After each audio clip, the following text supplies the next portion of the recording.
جميل الثناء جزيل العطاء مجيب الدعاء أمين الإحسان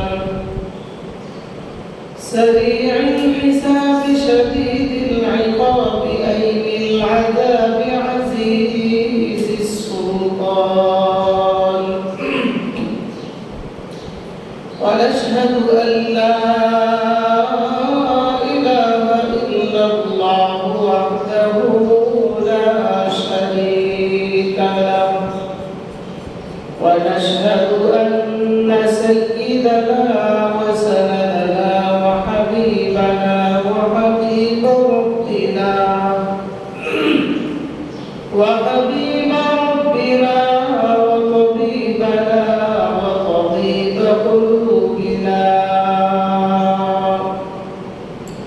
ومولانا محمدا عبده ورسوله الذي أرسله الله تعالى بالحق بشيرا ونذيرا وداعيا إلى الله بإذنه وسراجا منيرا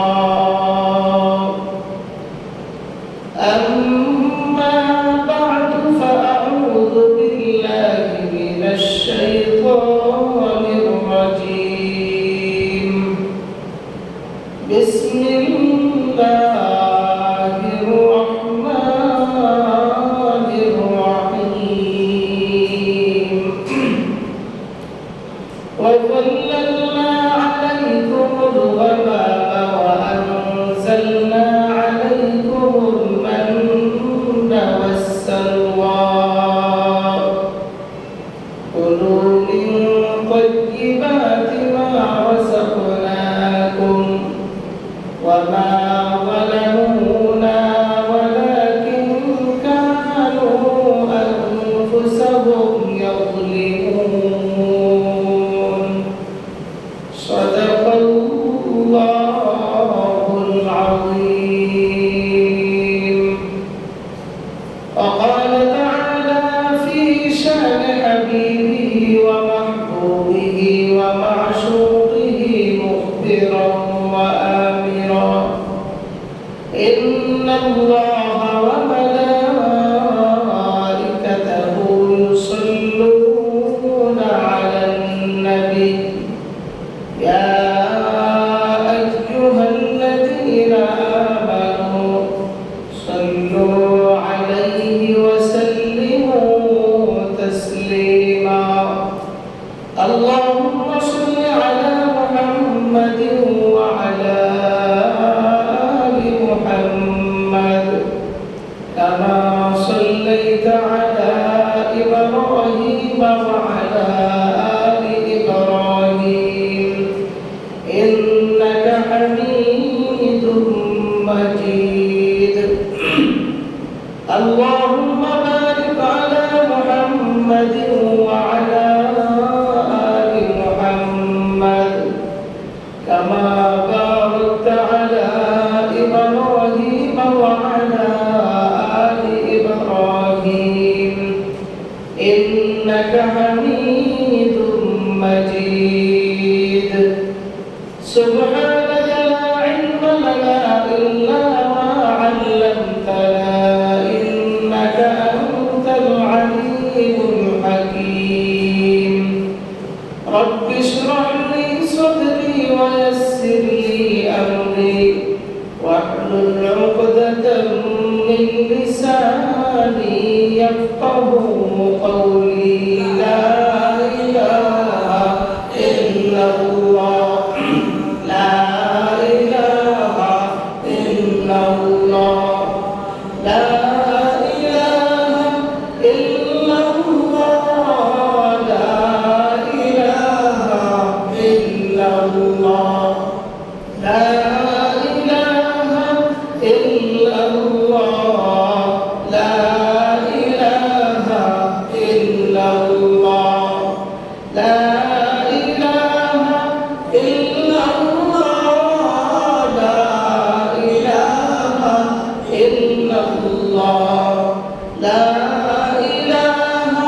إلا الله لا إله إلا الله لا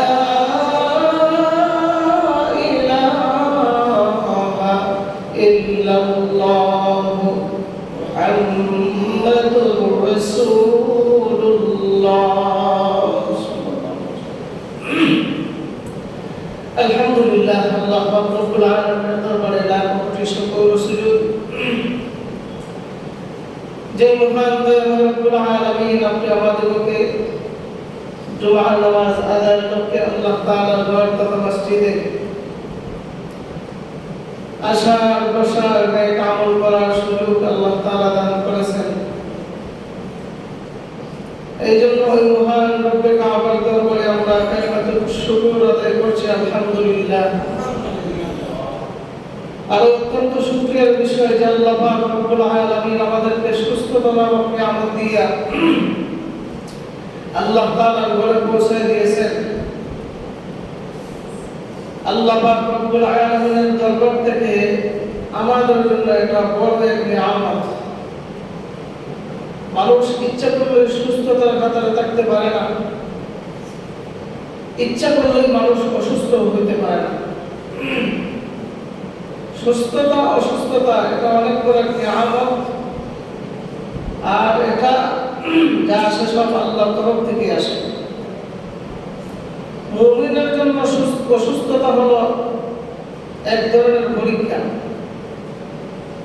আর বেঈমান ফুজ্জার ফাসিক যারা আছে তাদের জন্য অসুস্থতা হলো বিমার আযাব হলো তাদের জন্য একটা আযাব আল্লাহর পক্ষ থেকে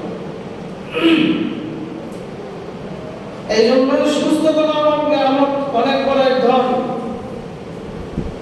এটা ওই ধরনের ব্যক্তি বুঝতে পারে যাদের শরীরের মধ্যে এখনো অসুস্থতা আছে অসুস্থতা নামক নিয়ামত দিয়ে মুমিন বান্দাকে আল্লাহ পরীক্ষা করেন যে বান্দা এই মুসিবতে পড়িয়া আমি আল্লাহর উপর কতটুকু তাওয়াক্কুল রাখি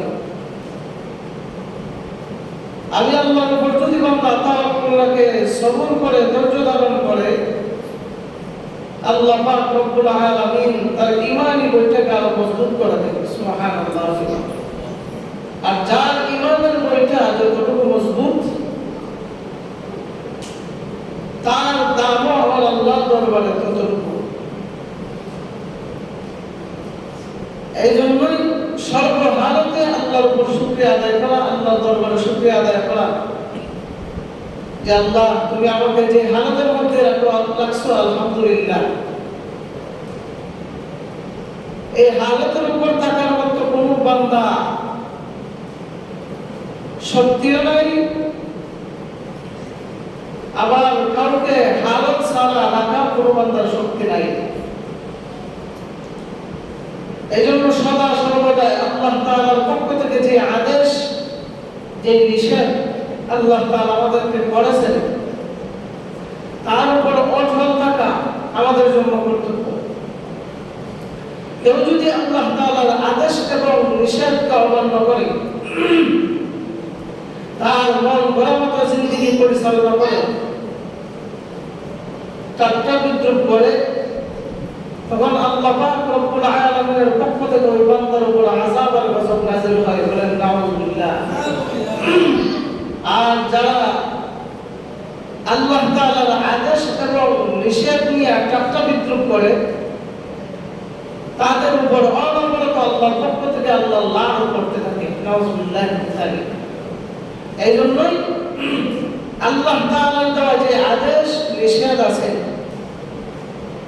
ওটা পালন করিয়া যাওয়াই আল্লাহর খাস বান্দার খাসিয়ত মুমিন বান্দার খাসিয়ত অতীতে যারা আল্লাহর আদেশ লঙ্ঘন করেছে আল্লাহর নিষেধগুলো অমান্য করেছে তাদের অবস্থা তেমন ভালো হয় না যেমন বনি ইসরাঈল জাতি কত জমায় আলোচনা করছি এর আগে জমা আলোচনা করছি তার কেমন আল্লাহ তাআলার আদেশ লঙ্ঘনকারী বান্দা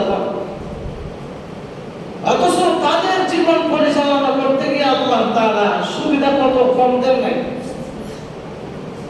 তাদের জীবন পরিচালনা করতে গিয়ে তারা শান্তিতে থাকতে গিয়ে তারা আল্লাহ আল্লাহর কাছে যা চাইছে তাই পেয়েছে। কিন্তু একটাই, তারা কখনো আল্লাহর উপর তাওয়াক্কুল রাখে না, আল্লাহর দরবারে শুকরিয়া আদায় করে না। যা আদেশ করছেন তা তারা অমান্য করে গেছে। শেষ পর্যন্ত তাদের উপর আযাব আর গজব আল্লাহ তাআলা নাযিল করেছেন। বলেন নাউযুবিল্লাহ। যে মুসা আলাইহিস সালাতু ওয়াস সালাম এই বনি ইসরাইল বাহিনীকে নিয়ে যখন ভ্রমণ করা শুরু করছে, তখন এই মরুভূমি অঞ্চলের মধ্যে কোনো পানি নাই। রৌদ্রের প্রচন্ড তাপের কারণে তারা পিপাসার্ত হয়ে গেছে। পিপাসার্ত হওয়ার কারণে তারা যখন মুসা আলাইহিস সালাতু ওয়াস সালামের কাছে বলল, হে মুসা, আমরা এই প্রচন্ড রৌদ্রের তাপের কারণে আমরা অনেক পিপাসার্ত, আমাদের পানির প্রয়োজন। এই মরুভূমি অঞ্চলের মধ্যে তো কোনো পানি নাই, আপনি কুদরতিভাবে আল্লাহর কাছে চাই, আপনার রবের কাছে চাই পানির ব্যবস্থা করেন। এবার মুসা আলাইহিস সালাতু ওয়াস সালাম আল্লাহ তাআলার কাছে দোয়া করলেন, হে আল্লাহ, এই বনি ইসরাইলবাসীরা তারা পানি চাইতেছে, কিন্তু এই মরুভূমি অঞ্চলের মধ্যে আমি পানির কোথা থেকে ব্যবস্থা করব? আপনার দরবারে তো কোনো কিছু কমতি নাই। আল্লাহ, এই বনি ইসরাইলবাসীর জন্য আপনি পানির ব্যবস্থা করবেন। তখন আল্লাহ রব্বুল আলামিন বলেন, وَإِذِ اسْتَسْقَى مُوسَى لِقَوْمِهِ فَقُلْنَا اضْرِب بِّعَصَاكَ الْحَجَرَ فَانفَجَرَتْ مِنْهُ اثْنَتَا عَشْرَةَ عَيْنًا قَدْ عَلِمَ كُلُّ أُنَاسٍ مَّشْرَبَهُمْ كُلُوا وَاشْرَبُوا مِن رِّزْقِ اللَّهِ وَلَا تَعْثَوْا فِي الْأَرْضِ مُفْسِدِينَ। সুবহানাল্লাহ। মুসা আলাইহিস সালাতু ওয়াস সালামকে আল্লাহ বলেন, মুসা, আপনার কোনো চিন্তা করার কোনো কারণ নাই। আমি আল্লাহর দরবারে, আমি আল্লাহর বান্দারে কোনো কিছু কমতি নাই। এই মুসা, আপনার হাতের মধ্যে যে লাঠি আছে, এই লাঠি দিয়ে এই মরুভূমির মধ্যে যে পাথর আছে, এই পাথরের মধ্যে আপনি আঘাত করেন, দেখবেন আমি আল্লাহ কুদরতি ঝর্ণা তাদের জন্য চালু করে দেব। সুবহানাল্লাহ। মুসা আলাইহিস সালাতু ওয়াস সালাম আল্লাহর আদেশ পাওয়া মাত্র হাতের মধ্যে যে লাঠি ছিল, লাঠি দিয়ে যখন পাথরের মধ্যে যখন আঘাত করেছে, আঘাত করার সাথে সাথে আল্লাহ রব্বুল আলামিন বনি ইসরাইলের 12টা পুত্রের জন্য 12টা ঝর্ণা আল্লাহ নাযিল করে।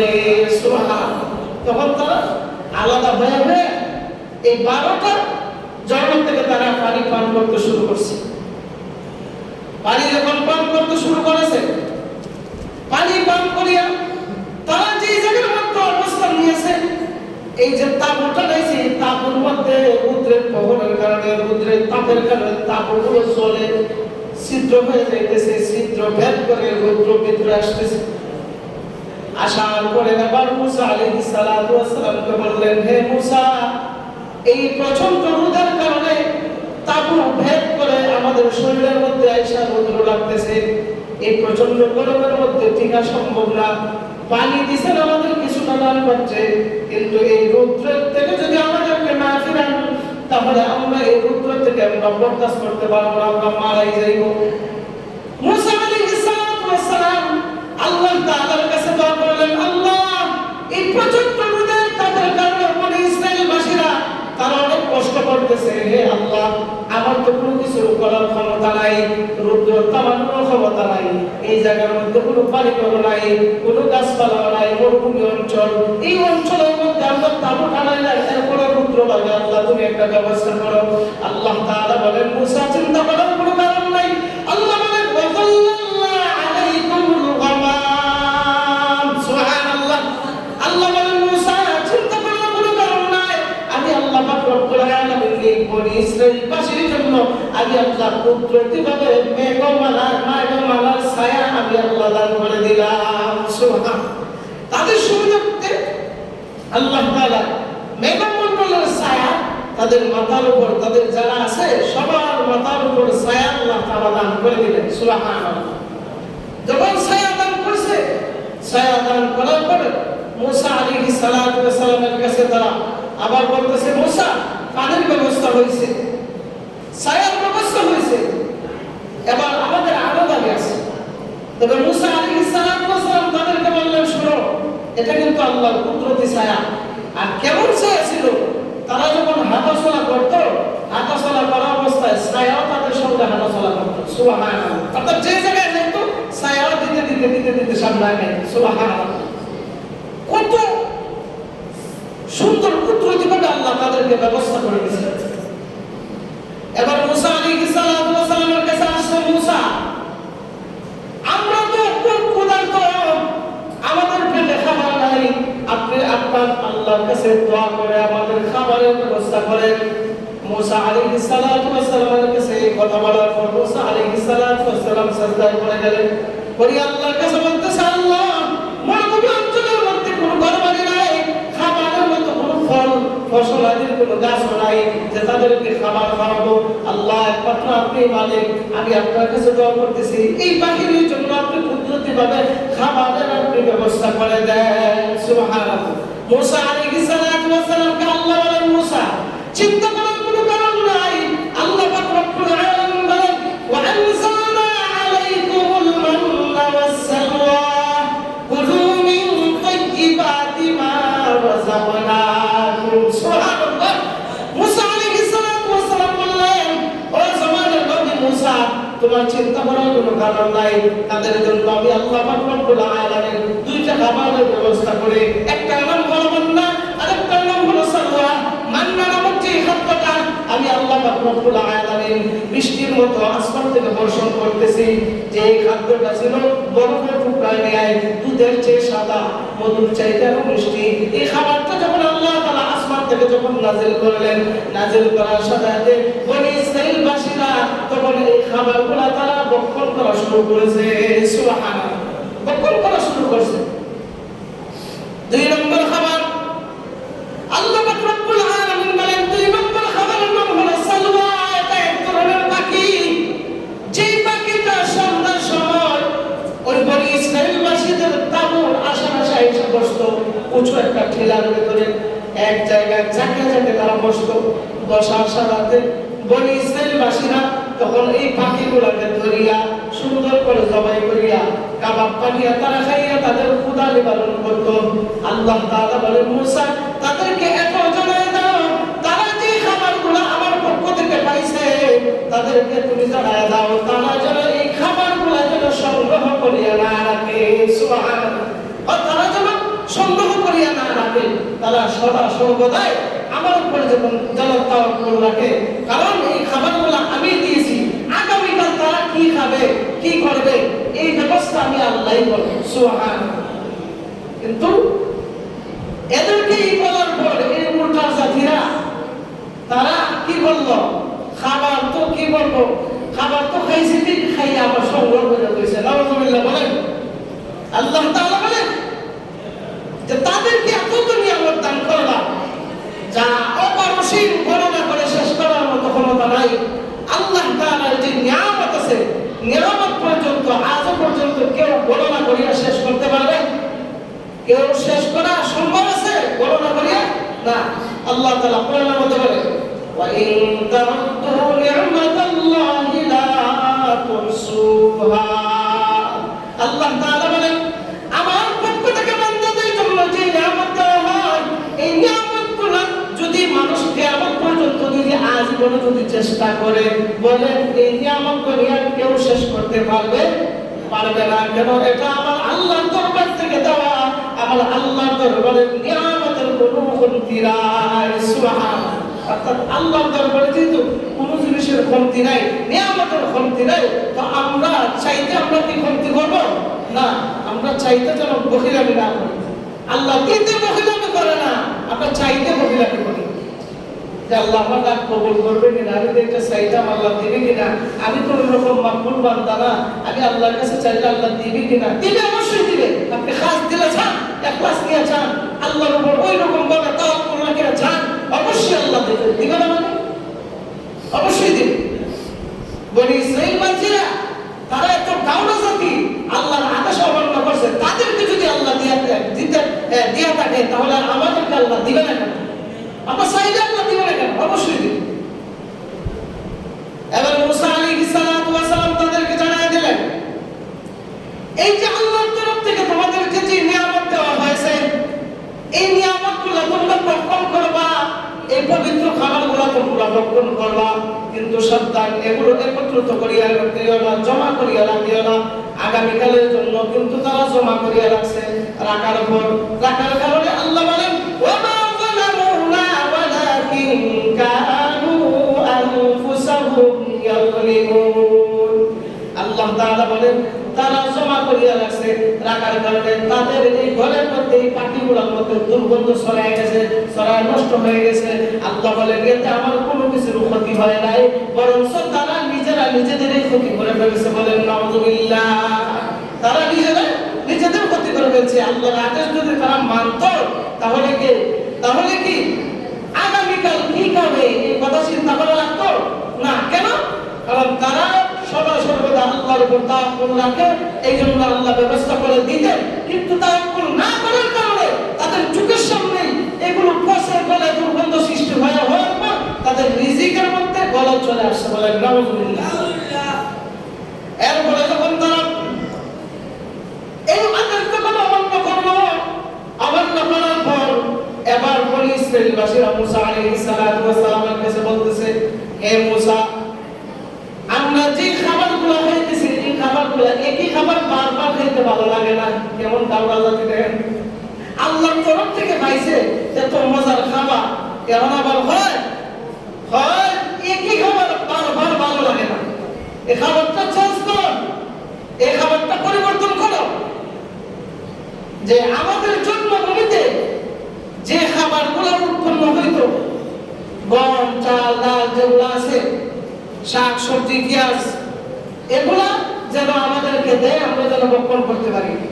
আল্লাহ বলেন وَإِذْ قُلْتُمْ يَا مُوسَى لَن نَّصْبِرَ عَلَىٰ طَعَامٍ وَاحِدٍ فَادْعُ لَنَا رَبَّكَ يُخْرِجْ لَنَا مِمَّا تُنبِتُ الْأَرْضُ مِن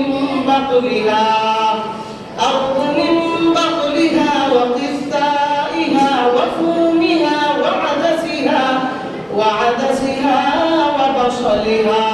সুবহানাল্লাহ। বলে আল্লাহ মানে স্মরণ করে ওই দিনের কথা, যে দিন মুসা আলাইহিস সালাতু ওয়াস সালামের এই বনি ইসরাঈল বাহিনীরা আমি আল্লাহ তাদেরকে যে সুস্বাদু খাবার দিয়েছিলাম তারা এগুলো পরিবর্তন করতে চায়। তারা বলে যে তাদের জন্মভূমিতে যে খাবারগুলো উৎপন্ন হতো এই খাবারগুলো যেন তাদেরকে দেই, এই খাবারগুলো যেন তাদেরকে দেই। এবার মুসা আলাইহিস সালাতু ওয়াস সালাম তাদেরকে বলতেছে ওয়ালা আতাস্তাবদিলুনা আল্লাযী হুয়া আদনা বিল্লাযী হুয়া খায়র। সুবহানাল্লাহ। মুসা আলাইহিস সালাতু ওয়াস সালাম তাদেরকে বলতেছে, আরে ভাই তোমরা কি বলো, আল্লাহর তরফ থেকে যে উৎকৃষ্ট খাবার তোমাদের জন্য আসছে, তোমরা এই উৎকৃষ্ট খাবার তার পরিবর্তন করিয়া যে দুর্গন্ধযুক্ত খাবার, তোমরা যে উৎকৃষ্ট খাবারগুলো আছে এগুলোর পরিবর্তে তোমরা বাদ খাবার তোমরা গ্রহণ করতা, তোমাদের মেধায় কেমন করে? এটা কিভাবে বলো যে তোমাদেরকে আল্লাহ যে ভালো খাবার দিয়েছেন এটার পরিবর্তে তোমরা খারাপ খাবার খাইতা? আল্লাহ যা দিয়েছেন এটা তো অবশ্যই উত্তম খাবার, এটাই তোমরা ভক্ষণ করো। তখন তারা বলে না, আমরা ওইটাই চাই যে এই খাবারের পরিবর্তে নতুন যেরকম খাবার দেওয়া হয়, গম, আটা, শাক সবজি যেগুলো আছে, যেগুলো আমাদের জন্মভূমিতে উৎপন্ন হতো, এগুলো যেন দেয়। এগুলো দেওয়ার উপর এগুলো ছাড়ার পরে এবার মুসা আলাইহিস সালাম বলেন ইহবিতু মিসরাইম ফাইন্না লাকুম মা সাআলতুম। আচ্ছা ঠিক আছে, তোমরা সামনে অগ্রসর হও, শহরের দিকে চলো। যদি আমরা কোনো শহর সামনে পাই, ওই শহরের মধ্যে যখন আমরা গমন করব, থামব, দেখব ওই জায়গার মধ্যে আল্লাহ তাআলা তোমাদের যত আশা আছে, যা আছে তোমাদের সব পূরণ করা হবে। সামনে চলো। সুবহানাল্লাহ বলেন, সামনে চলো। তারপর আল্লাহ পাক রব্বুল আলামিন বলেন ওয়াকুরিবাত আলাইহিমুদ দিল্লাতু ওয়াল মাসকানাহ ওয়া বাউ বিগাদাবিন মিনাল্লাহ। আল্লাহ তাআলা যে আদেশ করেছিলেন এই আদেশকে তারা অমান্য করছে। কুদরতিভাবে কত মজার খাবার আল্লাহ দিয়ে দিয়েছে, এগুলো তাদের খাইতে তাদের ভালো লাগে না। কিন্তু এখানে একটা যুক্তিক কথা আছে। যুক্তিক কথা কি? তারা যে বলতেছে যে একই খাবার খাইতে খাইতে ভালো লাগে না, এটা বাস্তব। একই খাবার বারবার খাইতে ভালো লাগে।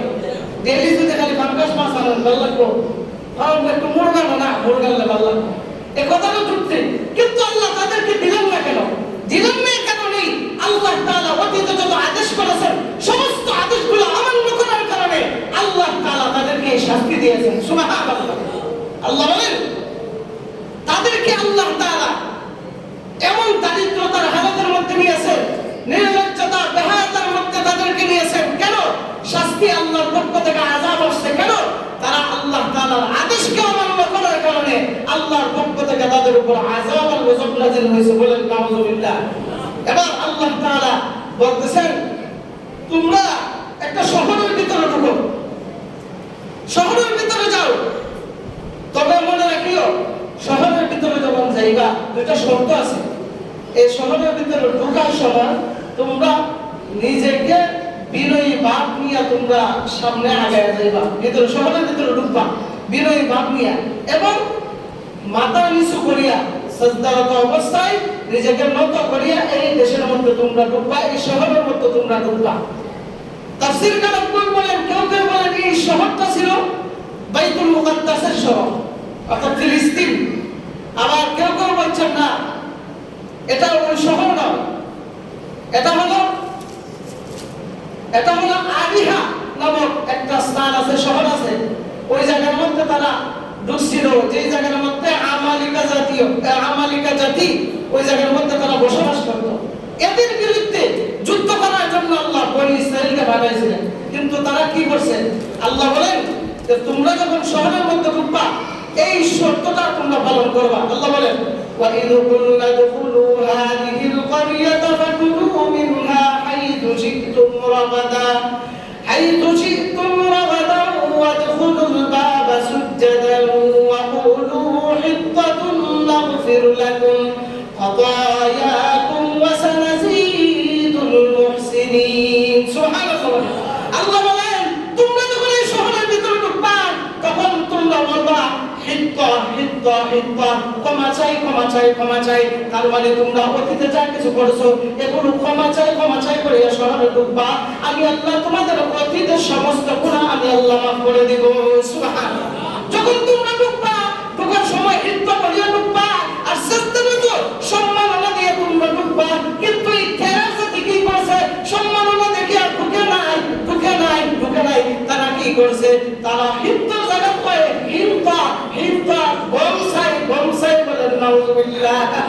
ওই যে আগে কইছে যে খাবারের পরিবর্তন হয়, একই খাবার খাইতে তার ভালো লাগে না। তখন আল্লাহ যখন এইগুলা না দিয়া আল্লাহ যখন আদেশ করে যখন কইছে শহরের ভিতরে যখন ঢুকবা এই তোমরা শর্ত পালন করিয়া ঢুকবা, তারা এটাকে টাট্টা বিদ্রুপ করছে, টাট্টা বিদ্রুপের কাতারে নিয়ে যাওয়ার কারণে তখন আল্লাহ বলছেন হিত্তাতুন নাগফির লাকুম, তোমরা যখন হিত্তা বলিয়া ক্ষমা চাইবা তখন আমি আল্লাহ তোমাদেরকে মাফ করে দেব। তারা এটাকে টাট্টা করিয়া উল্টায় বলাইছে। হিত্তার জাত হয় হিন্তা। আমরা গমচাই হইয়া শহরের ভিতরে বুক টান করে কথা ছিল সাজদারত অবস্থায় সম্মাননা দেখাইয়া নুইয়া ঢুকতো। কিন্তু দেখা যায় তারা বুক টান করে ঢুকছে। ঢুকার কারণে আল্লাহু আকবার, আল্লাহর পক্ষ থেকে আল্লাহর কুদরতিভাবে এমন এক আযাব আসছে আসমান থেকে। আযাব আসার সাথে সাথে আল্লাহ পাক রব্বুল আলামিন তাদেরকে ধ্বংসের কাতারে নিয়ে গেছে। বলেন নাউযুবিল্লাহ। তারা যখন বুক টান করে ঢুকছে, ঢুকার সাথে সাথে এমনি আল্লাহ পাক রব্বুল আলামিন তাদের উপর রাগান্বিত হয়ে গেলেন। হয়ে বলতেছেন ফাবাদদালাল্লাযীনা যালামু কওলান গায়রাল্লাযী ক্বিলা লাহুম ফাআনজালনা আলাল্লাযীনা যালামু রিজসাম মিনাস সামাই বিমা কানু ইয়াফসুকুন। সুবহানাল্লাহ। তারা যখন বুক টান করে ঢুকছে, সিজদারত অবস্থায় ঢুকে নাই, হিন্তা বলিয়া যখন ঢুকছে, ঢুকার কারণে সাথে সাথে রিজসাম মিনাস সামা, আসমান থেকে আল্লাহ তাআলা এমন এক আযাব নাযিল করলেন।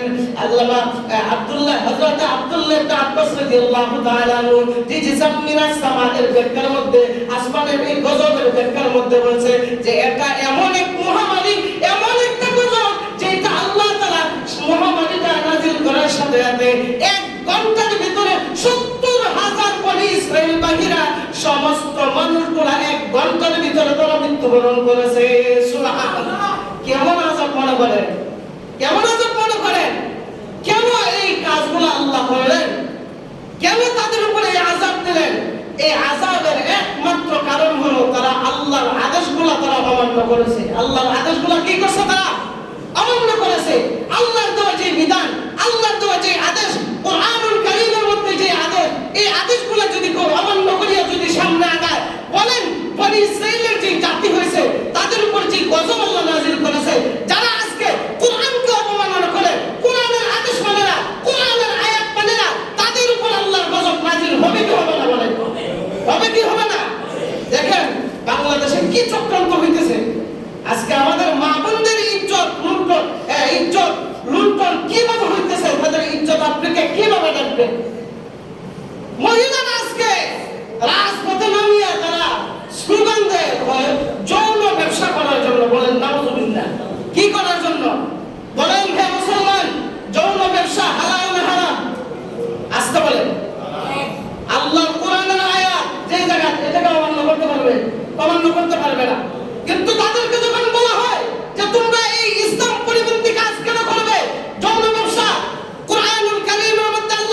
থ্রেট দিচ্ছে, আল্লাহর কসম করে বলি, তোমার যদি সাহস থাকে কলমটা হাতের মধ্যে নাও, কোরআন হাতের মধ্যে নাও, এই কোরআন হাতের মধ্যে নিয়ে এই আয়াতটা তুমি একটু খাটো তো দেখি, তোমার কত বড় কলিজা, খাটো তো দেখি। আরে ভাই, পৃথিবীর মধ্যে কি আর কোনো ব্যবসা নাই? জন্ম ব্যবসা করা লাগবে, বলেন নাউজুবিল্লাহ। জন্ম ব্যবসা করা লাগবে। ও বোন, তুমি যদি ব্যবসা করতে যাও, তুমি পর্দার ভিতরে থেকে তুমি ব্যবসা করো, কোনো অসুবিধা নাই। চাউলের ব্যবসা করো, ধানের ব্যবসা করো, কেউ তোমাকে বাধা দিবে না। কিন্তু তুমি যেই জিনিসটাকে আল্লাহ তাআলা ঢাইকে রাখার জন্য, হেফাজত রাখার জন্য এত আদেশ দিয়েছেন, এত নিষেধ করেছেন, আল্লাহ তাআলা কোরআনের মধ্যে বলেছেন, ওয়াল্লাযীনা হুম লিফুরুজিহিম হাফিজুন, প্রত্যেকটা মুমিন বান্দা তার লজ্জাস্থানকে সে হেফাজত করে। আফসোসের বিষয়, আজ আমাদের জমিনের মধ্যে, এই বাংলাদেশের মধ্যেই মহিলারা আজকে রাস্তার মধ্যে নেমে মিছিল করে যে তাদেরকে যৌন ব্যবসার স্বীকৃতি দেওয়ার জন্য, বলেন নাউজুবিল্লাহ। এদেরকে জুতা দিয়ে মারি একশো ঠিক করার দরকার। যৌন ব্যবসা এরা কোথায় পেয়েছে? এই শিক্ষিত অবস্থায় ডাইরেক্ট কোরআনুল কারীমের আয়াতের বিরোধী, আল্লাহর রাসূলের হাদিসের বিরোধী। আল হায়াউ শুরবাতুম মিনাল ঈমান, আল হায়াউ শুরবাতুম মিনাল ঈমান। যাদের লজ্জা নাই তাদের ঈমানও নাই, বলেন নাউজুবিল্লাহ মিন যালিক। এই জন্য এই অনিসলামিক কার্যকলাপ থেকে ফিরে আসতে হবে। আমাদের মা বোনরা যারা আছে তাদেরকে আল্লাহর ওয়াস্তে পর্দার ভিতরে রাখেন, পর্দার ভিতরে রাখেন। আর না হয় আপনার এই কলিজার টুকরা বুকের দোনাই আমাদের ময়দানে আল্লাহর দরবারে আপনার বিরুদ্ধে মামলা করবে। ওই দিন শুধু আফসোস করবেন, কেন আমার মেয়েটাকে, কেন আমার ছেলেটাকে ইসলামের আওতাধীনের ভিতরে রাখি নাই, এই পর্দার ভিতরে রাখি নাই। না রাখার কারণে আজকে আমি ভুক্তভোগী। আল্লাহর কসম, যারা এই সমস্ত নিয়ে গবেষণা করে যে যৌন ব্যবসা, কেন যৌন ব্যবসা স্বীকৃতি কেন দেবো? পৃথিবীতে আর কোনো ব্যবসা নাই? ব্যবসা অবশ্যই আছে, করো তুমি, নারী ব্যবসা করতে পারবে, কোনো সমস্যা নাই। তবে পর্দার ভিতরে থাকিয়া যেমনি ভাবে খোলামেলা আইসা জায়গা ব্যবসা শুরু করে দিয়েছে, এমনি তো তোমাদেরকে ব্যবসা নিয়ে শুরু করে দিয়েছে সারা বিশ্বের মধ্যে। তোমরা কোনো নিরাপত্তা নাই। কেন নিরাপত্তা থাকবে? কেমনে থাকবে? সুলাল কলা নিয়ে রাস্তার মধ্যে হাঁটো, তা কার কাছে তুমি নিরাপত্তা পাবা? আরে ভাই, এই বাংলাদেশের মধ্যে একটা পাগল একটা হায়নার কাছ থেকে নিরাপদ নাই, একটা হায়নার কাছ থেকে নিরাপদ নাই। মোবাইলের মধ্যে দেখা যায় পাগল মা, পাগল বোন রাস্তা দিয়ে চলতেছে, দেখা যায় এই মেয়েটা, এই বোনটা, এই মাটা প্রেগনেন্ট, দেখছেন না? বৃদ্ধ বৃদ্ধ পাগল প্রেগনেন্ট করে তুলছে। চিন্তা করছেন মুসলমান আজ কোথায় যেতেছে?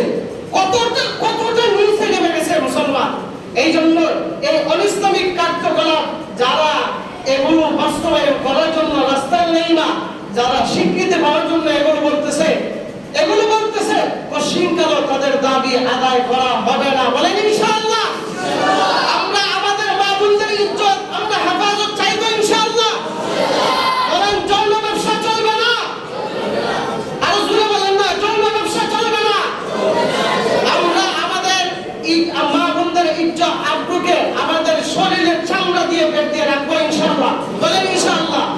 আল্লাহ পাক রব্বুল আলামিন আমাদেরকে যে আল্লাহর তরফ থেকে যে আদেশ দিবেন এই আদেশ অনুযায়ী চলার মতো তৌফিক আল্লাহ দান করুন। সবাই বলে আমিন। ওয়া আখিরু দাওয়ানা আলহামদুলিল্লাহি রাব্বিল আলামিন।